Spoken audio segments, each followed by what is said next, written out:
पटेल का विवाह थोड़ा जल्दी उम्र में हुआ, जैसा कि उस दौर में होता था, सबका ही होता था, तो उनका भी हो गया था। बहुत जिक्र नहीं मिलता, लेकिन ऐसा माना जाता है कि वो अपनी पत्नी से बहुत प्रेम करते थे, सम्मान भी करते थे। उनकी पत्नी को तबीयत खराब हुई, कुछ इन्फेक्शन हुआ, मुंबई लेके गए 1908 में। कामा अस्पताल वहाँ का अच्छा बड़ा अस्पताल था, वहाँ उनका एडमिशन हुआ। डॉक्टर ने कहा कुछ दिन दवाइयाँ देंगे, ठीक हो जाएंगी तो सर्जरी करनी पड़ सकती है, लेकिन कुछ दिन दवाइयों पे चलेगा। दवाइयाँ होने लगी, कुछ ठीक होने लगी। इतने में आनंद से एक जानकारी आई कि उनका एक परिचित, उसके ऊपर सरकार ने हत्या का मुकदमा लगा दिया है। और उसने कहा कि आप, क्योंकि पटेल इंग्लैंड से पढ़ के आए बैरिस्टर थे, कोई मजाक तो था नहीं, उनकी तूती बोलती थी अपनी वकालत में। मित्र ने कहा कि आप आएंगे तो बच पाऊंगा, वरना तो इस सरकार का इरादा सही लग नहीं रहा है। तो पत्नी को ठीक स्थिति में देखकर ये कहे कि मैं 2-4 दिन में छुड़ा के आता हूँ।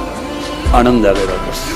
संयोग से उसके 2 दिन के बाद डॉक्टर्स ने पाया कि आज स्थितियाँ ठीक हैं, सारे जो पैरामीटर से ठीक हैं, आज ही सर्जरी करना ठीक रहेगा। तो सर्जरी कर दी, उनकी एब्सेंस में कर दी। और शाम को तार भेजा कि ऑपरेशन हो गया है, आपकी पत्नी ठीक है। तो इनको भी सुकून था।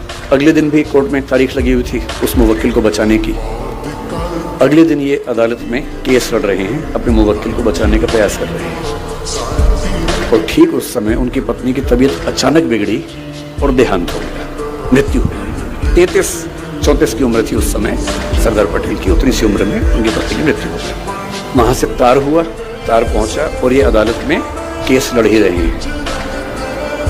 और एक परिचित ने आके उनके हाथ में तार थमा दिया और उस समय वो अपने दोस्त को बचाने के लिए दूसरे पक्ष के गवाह का क्रॉस एग्जामिनेशन कर रहे हैं। तार पढ़ा, तार में लिखा है कि आपकी पत्नी की मृत्यु हो गई है। लगभग वही स्थिति है। ऐसे में कौन काम करना चाहेगा? कोई भी ये चाहेगा कि फिलहाल मैं यहाँ से जाऊं, दुख अपना कम करूं, परिवार के साथ बैठूं। और उनके दिल में एक ही बात आ रही है कि मेरा निजी दुख तो अपनी जगह है, लेकिन अगर मैं इस बिंदु पे हट गया तो वो तो चली गई, ऐसा ना हो कि ये भी चला जाए। और 1-2 मिनट का अंतराल, मन ही मन में अपने आप से बातचीत, तार को मोड़ के जेब में रखा, जिरह की, दोस्त को बचाया।